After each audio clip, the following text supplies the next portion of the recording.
Now, we never assume that everybody knows who Kim is, even though Kim has been here multiple times and we're so excited to have her back. But this is a little bit of information about Kim. In February 2018, I'm just going to go ahead and read it. Kim began serving as spiritual leader of Unity Saxe in Saxe, Texas. That's Saxe.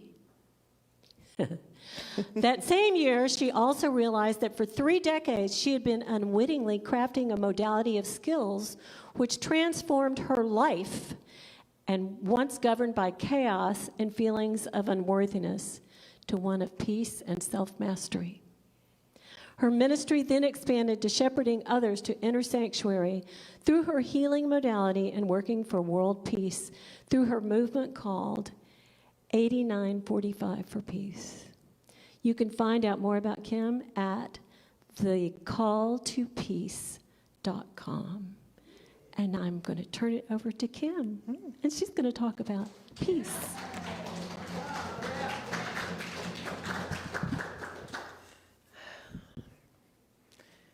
I grew up in a family of 5. My mother and father were married soon after college. My mother was running from a home that was rife with trauma and dysfunction. My father, I think, was also coming from some trauma, but I don't have details of his early family life. But they set upon marriage with considerable baggage and pain. I have an older sister and a younger brother, and we grew up in a home where we witnessed very little love and affection. I could probably count maybe 2 hands and have some fingers left over the number of times I saw my parents being affectionate with each other. Our house was governed by sarcasm. In fact, if you've read the book, The 5 Love Languages, I know that my family had a 6th, and that was sarcasm. That's how we dealt with each other. It's how we spoke to each other. It governed everything we did. My parents often did not speak to each other, gave each other the silent treatment.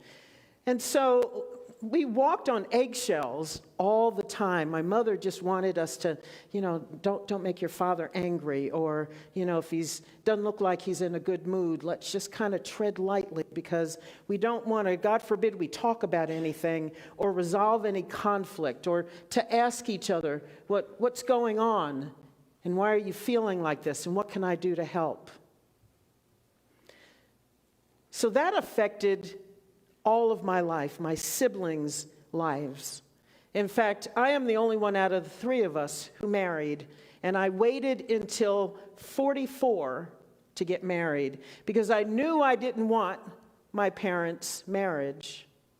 And so I had to figure out how to do it differently. And I probably read every single self-help book that was written in the 1980s and 90s. And I probably read them more than once.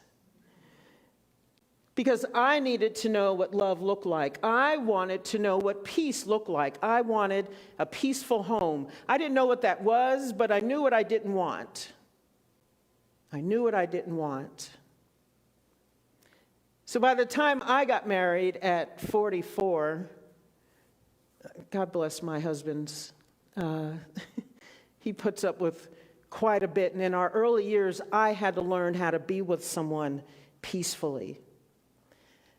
So in the beginning, when things came up and we would have issues with each other, I would have to say, hold on a minute, I need to go figure this out. I need to go somewhere and deal with my anger or my frustration, and then I'll come back and talk to you. Because I always knew that I wanted to come back to him and have an adult conversation, and one where I would say things that I would not regret later on. Because I was used to being in a household where we had hair trigger reactions all the time. Everything was born of suspicion. It didn't matter what you said. In fact, you could say, hello, how are you? And I would be suspicious of that because I want to know, why are you asking me that? Don't I look okay? Why are you asking me? What do you want? What did you do? Why are you being nice? And so even though I knew that I had a husband who's very sweet and loving and grew up in a much different household than I did, his parents were very much in love with each other. They had a lot of fun, a lot of discussion. They played games with each other. We couldn't do that in my house without something happening. And so in the beginning, I didn't know what to do with that. I did know, however, that I would need time to figure out what I was feeling and not run into those patterns that I grew up with, not repeat those patterns that I did not want to repeat. And I may not have known what to do, but I knew what not to do. I knew that I didn't want to spew out my suspicion, my dysfunction on my sweet husband. So he learned to let me go and have my quiet time and then come back and have an adult conversation with him. God bless him for hanging in with me through those early years. I also noticed in our time together, see, relationships give you, those of you who have a partner, a husband, wife, you know that there are opportunities every single day to test your peace and your patience, aren't there? Absolutely. Mine, however, seemed small, but they were based upon very serious ingrained patterns. For instance, my husband would be walking around the house, I might be engaged in something, and I have the power to focus on something completely where I kind of forget everything else that's around me. So he might come up behind me and say something, and it would scare me. And automatically, I would just go from 0 to 60 and be extremely angry, and I would lash out at him. What are you doing? Stop that. And all he did was walk in the room. And it got so that he would give me a warning if he was coming in the room. Talk about walking on eggshells, huh? He would say, "Don't jump. I'm walking in the bathroom now. I'm walking in the kitchen now." And that would warn me. And sometimes it would still startle me. And I could feel the frustration come up. And I would lash out at him.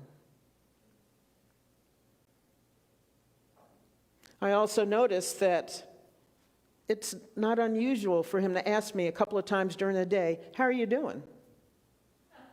And I know that the only reason he's asking because he really wants to know how I'm doing. And if there's something, if I'm not doing well, he wants to know, what can I do to make your day better?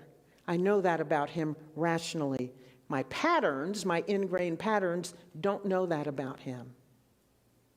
And so when he would ask me, I would go back to that narrative. What do you want? Why are you asking me? What's going on? Don't I look okay? What's up with that?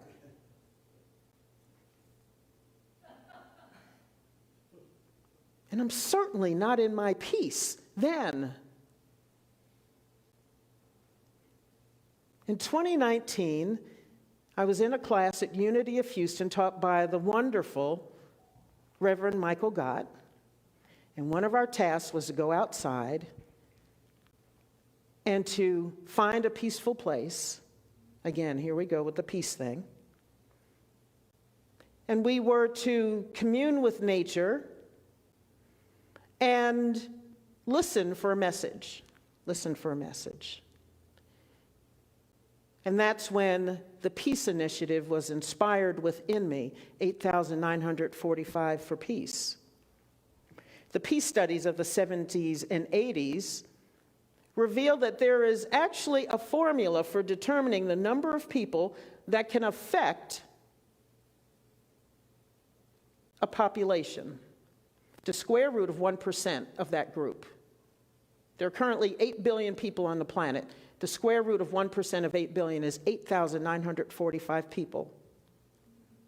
So during the peace studies, they found that when people were in what they call the super radiance effect, when they were meditating using transcendental meditation, that conflict-ridden areas got peaceful. Crime dropped. However, when they stopped meditating, conflict rose again. Crime rates went back to where they were. They did that study in Washington, D.C. And that blew my mind that just about 9,000 people can affect the peace consciousness of humanity, of this planet. 9,000 can affect 8 billion. And I thought, what if we could radiate peace all the time? What if it wasn't just when we're sitting in meditation in the morning or as a group? What if we radiated that all the time? What if we were peaceful in everything that we thought, said, and did? So I'm inspired by this in 2019. And of course, when we are called to a mission, what we have to end up doing, if we're going to walk the talk, is to be that mission. So now I'm being called to be peaceful. And I did have a very peaceful marriage, quite a bit of peace in my marriage during that time. However, I soon discovered every single day, sometimes multiple times a day, that I'm not as peaceful as I think I am. And usually it happened when my husband walked in the room and scared me. And I would turn around and go, "Oh, why do you do that?" He said, "I'm just walking in the room."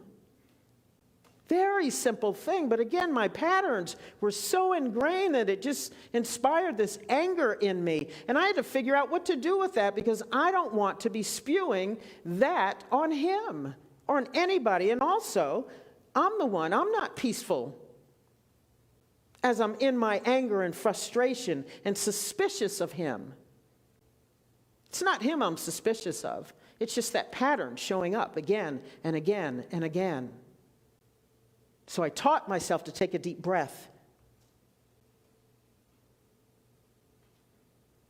And I would sit and just be there for a minute. Sometimes it took a whole minute or more for me to not be in anger when that happened. And it started to work. One day I was at the printer, which is in his office at home, and he asked me, "How are you doing?" And I went, "Oh. What do you mean, how am I doing?" And I listened to myself, and I thought, okay, where is peace in that? Where is peace in that? And I closed my eyes, and he's wondering, I don't know what's wrong with her, but by this time he's noticing that the wife is kind of crazy. So I've got my eyes closed, I'm at the printer, I took a deep breath, and I'm telling myself, there's no reason to be suspicious of this man. All he wants to know is, how are you? And if you're not good, how can I help you be good? And I opened my eyes and I said, "I'm fine, thank you. How are you?" Well, I thought he was going to fall out of his chair. But that's the kind of agitation, inner agitation I had all the time. And just saying yes to this peace initiative made me realize that I am not peaceful in everything I think, say, and do. How often does that happen? And it was happening a large part of my day. But yes, there were times when I knew I needed to work on me, that I'm falling short. And if I'm ever going to radiate peace all the time, I got work to do. I have work to do. When I'm driving in traffic, am I peaceful all the time? No. No.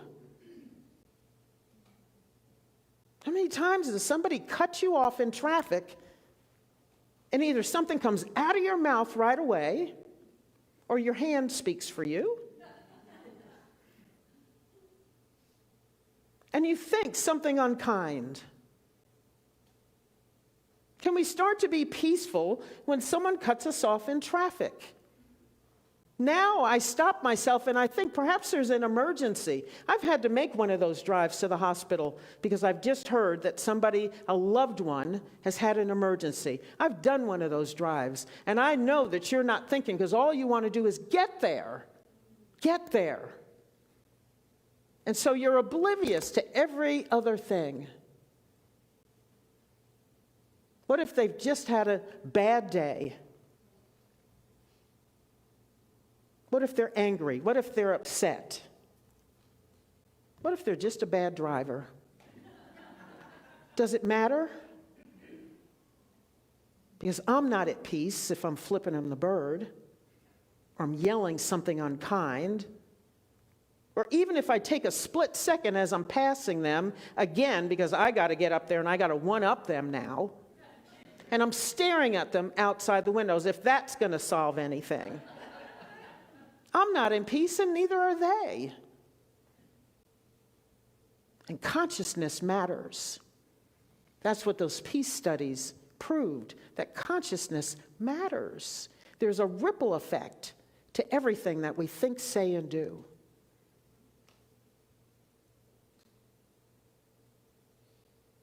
We've got to notice our patterns. How are we with each other?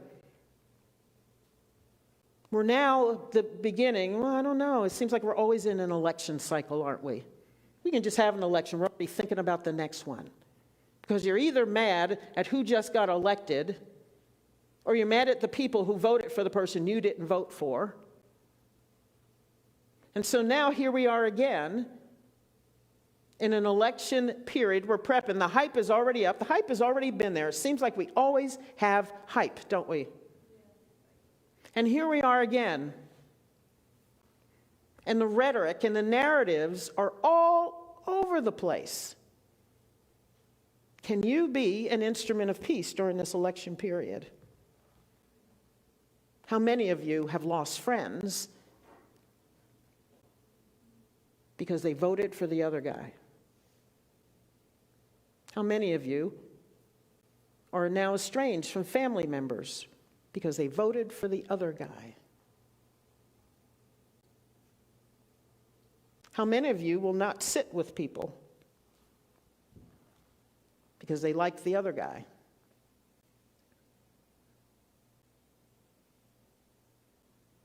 I had to think about those things.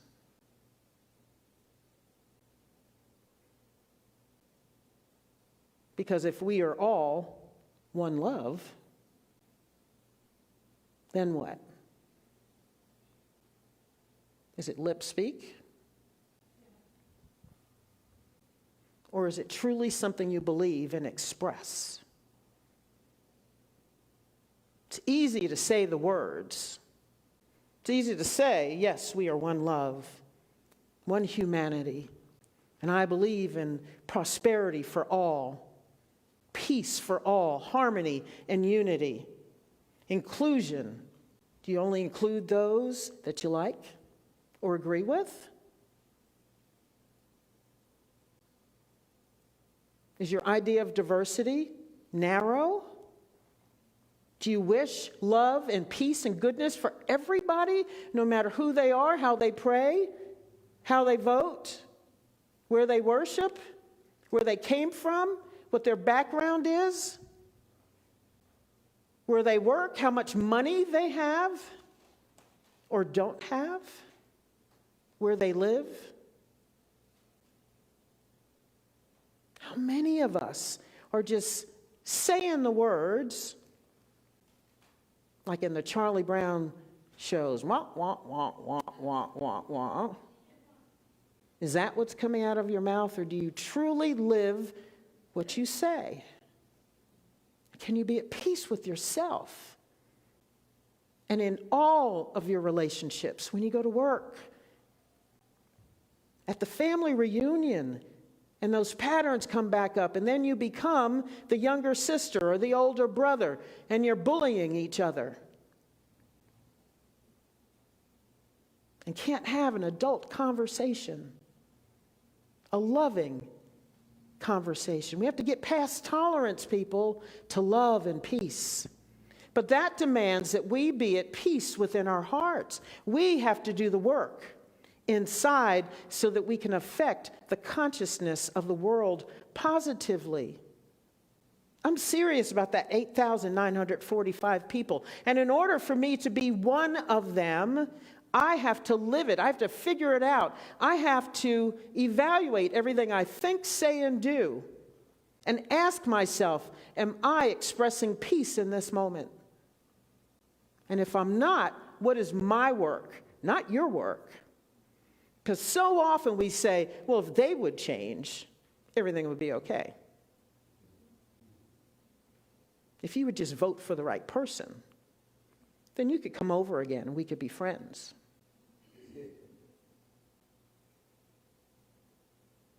If you would stop irritating me and you would just act the way I want you to act, when I want you to act like that, then everything would be cool. Yeah. You need to get yourself together. And I now know when I start to get self-righteous and arrogant like that, that I'm the one who really has the work to do.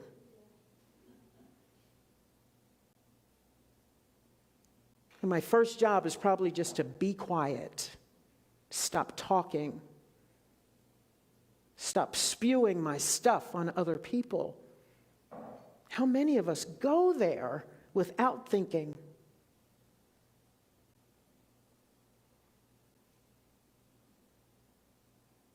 Any one of us could probably step into any Unity or probably other New Thought churches or centers on a Sunday morning and at the end of service hear the peace song sung. And we're holding hands and we're singing and everybody's got their hands up at the end and it's a good kumbaya moment. And then we step out into life and we're singing a different song. We're singing a different song. It's so easy to speak the words of peace and love. So easy. And yet,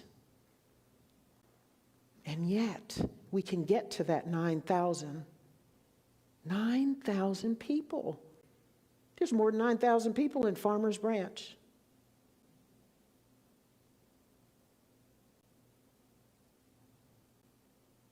"9,000 people can affect positively the consciousness of this world. And maybe things like what happened in Allen, Texas last night won't happen again. Yes, I know we have other work to do, but in the beginning we need to work with our own consciousness. We need to be circumspect about what we think, say, and do.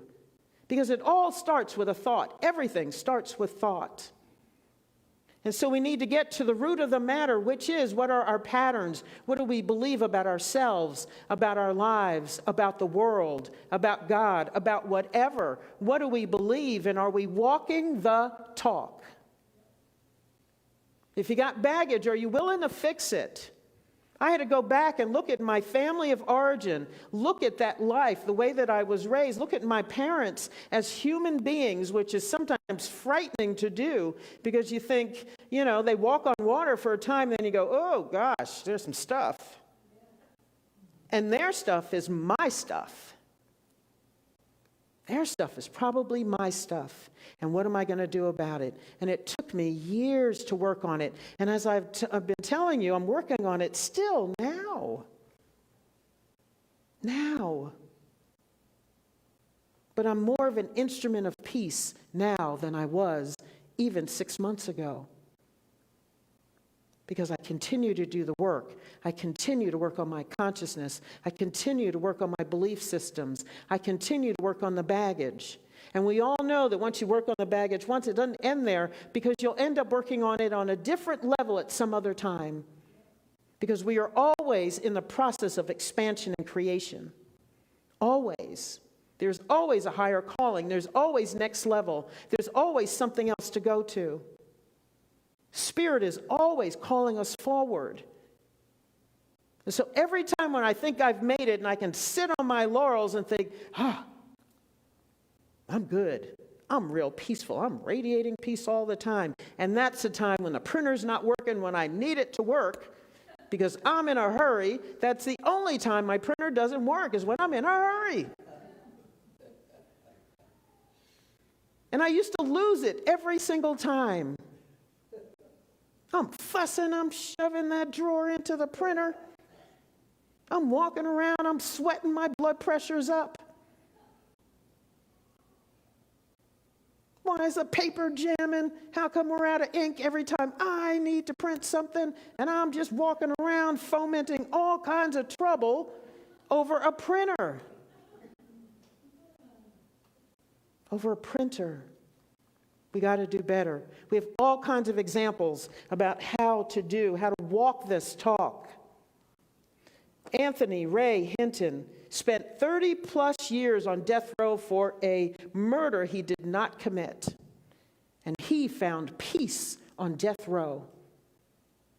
Created peaceful, respectful relationships with both guards and inmates. In a dog-eat-dog world, he found peace and power, personal self-mastery. He became best friends with a man who was a white supremacist and who was in prison for killing a black man.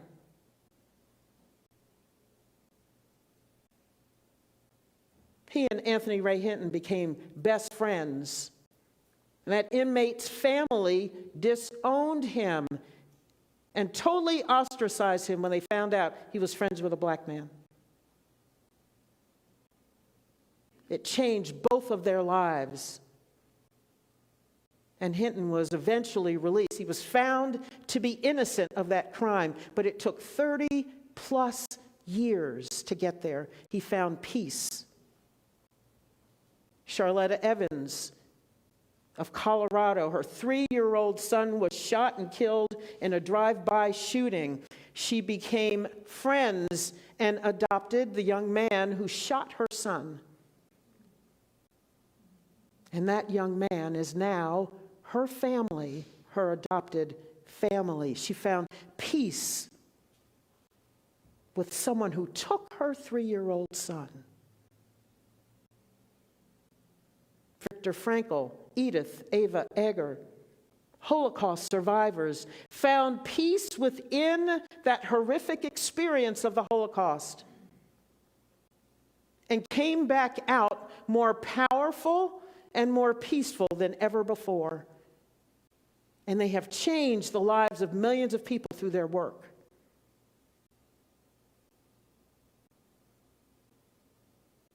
Nelson Mandela, 30 years just about, in the brutal Robbins Island prison. Came out changed and affected a nation. Talk about separation and hate and division. And came out a peaceful man and changed and affected the world. Jesus the Christ moved in peace. His peace was born of knowing his oneness with the Father. The Father and I are one. Father and I are one. No need to boast. No need to try to save himself. No need to defend himself. Even through what we call Passion Week, when he was arrested, brutalized, crucified, even on the cross. Scripture speaks of him being compassionate to those who put him on the cross.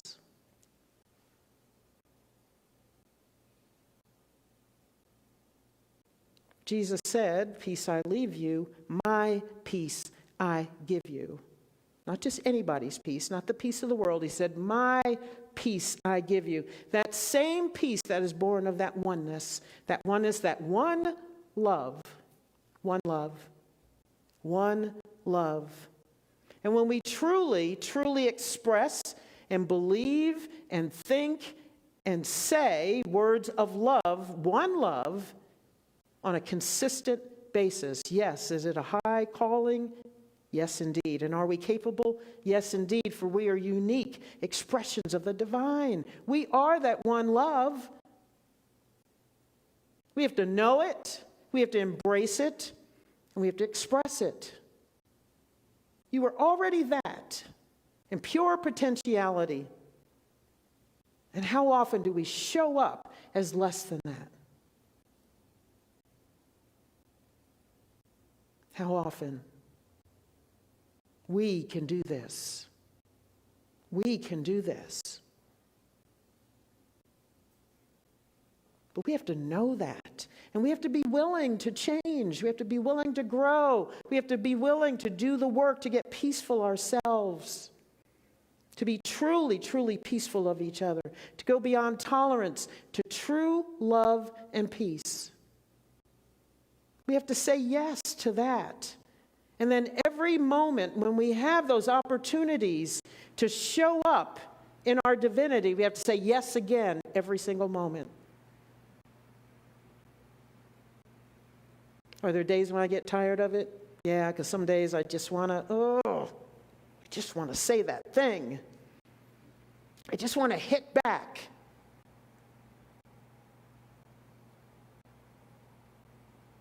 But I've taught myself how not to go 0 to 60.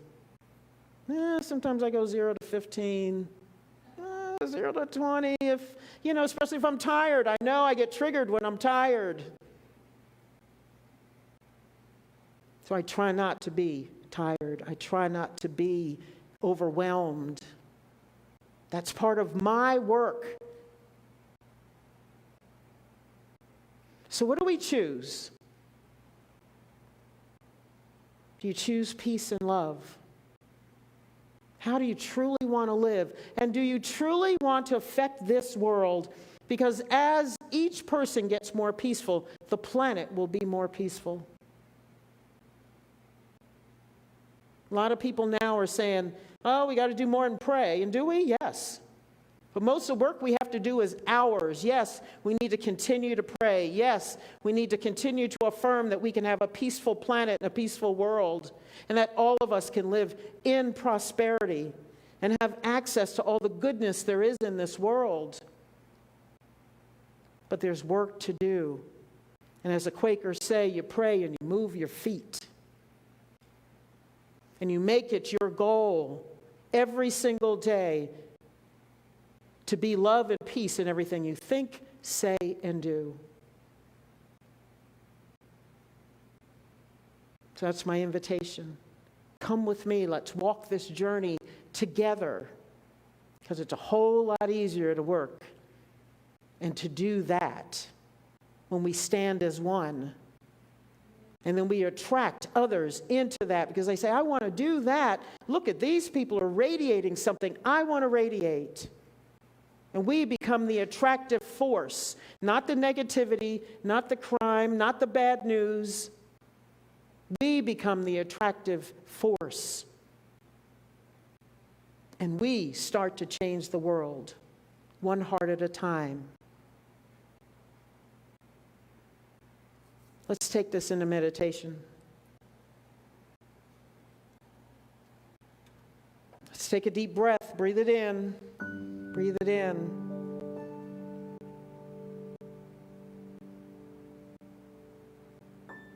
I invite you to think about just one area, maybe it's one relationship, something in your life that is not peaceful. Perhaps you're estranged from someone, a loved one, a friend. Maybe there's someone you've cut out of your life for some reason. Maybe there's a group of people that you have negative thoughts about, negative talk about.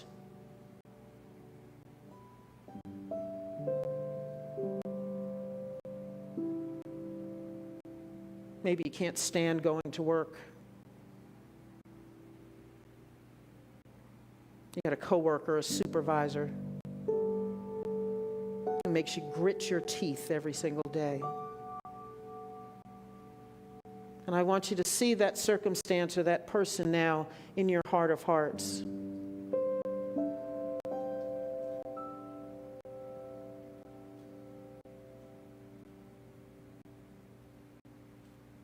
And see them.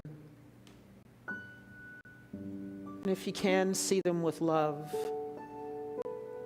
If you can't get to love yet, perhaps you can see them with an understanding heart, with an open heart.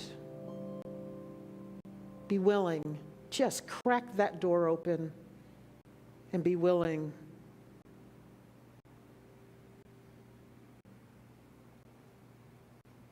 Keep them in your mind's eye. And I'd like you to enfold both of you in love. You can see it as a white light, a golden light, a blue light, whatever speaks to you. Enfold both of you in that light. And just be willing to be in the light with that person or circumstance. And in your heart of hearts right now, just keep saying yes. Yes, I'm open. Yes, I'm open to peace and love here.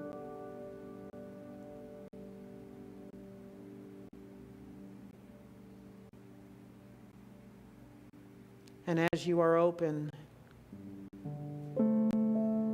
let divine mind, divine intelligence, the all good, let God show you the way to a manifestation of peace and love with this person, with this circumstance.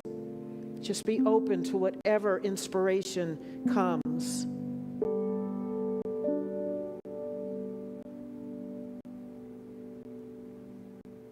Keep seeing yourself with this person or circumstance in love.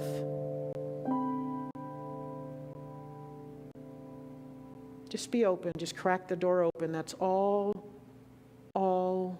that Spirit needs is a crack in the door in order to flood in exactly what you're calling forth.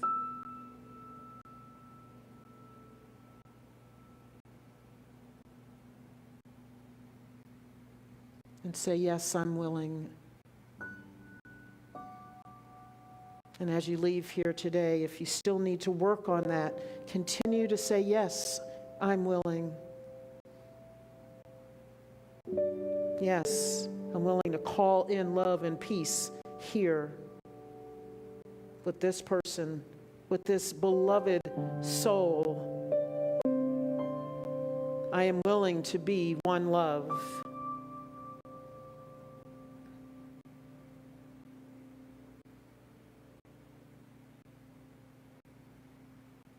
Let's take a deep breath together.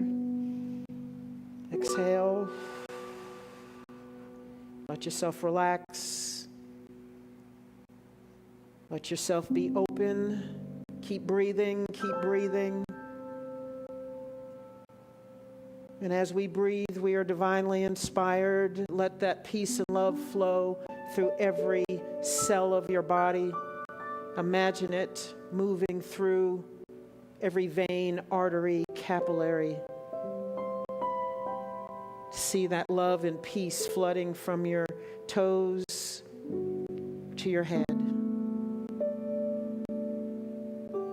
And let yourself be in that feeling for as long as you need to, until you feel yourself one with that peace and love, and one with that person, that circumstance, in peace and love. Allow, as Kay so beautifully sang to us, allow yourself to be peace and love.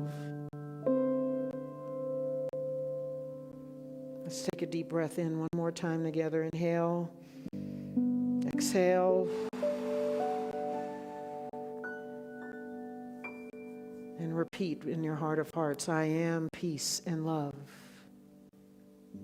I am peace and love.